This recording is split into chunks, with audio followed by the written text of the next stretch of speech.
Nilabas na ni Daryl Ruiz o mas kilalang Skostakli ang kanyang bagong girlfriend ngayon.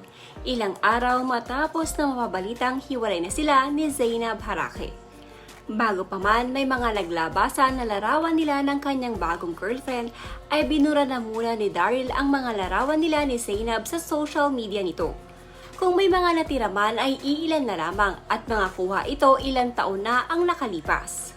Wala pa man detalye sa magkabilang kampo kung bakit sila nagkahiwalay. Ayon naman sa mga netizen, hindi na umano kailangan pang magsalita pa si Zainab sa totoong nangyari sa kanila ni Daryl dahil simula pa lamang umano ay nasense na umano nila ang dahilan at walang iba kundi ang pagkakaroon muli ni Daryl ng ibang babae.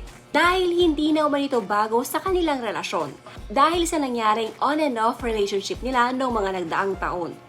Dagdag pa ng ilan ay baka daw ito ang dahilan kung bakit nawala din ang dapat sana ay second baby ni Zainab, kung saan doon nagumpisa ang mga haka-haka ng mga netizen na wala na ang couple vlogger.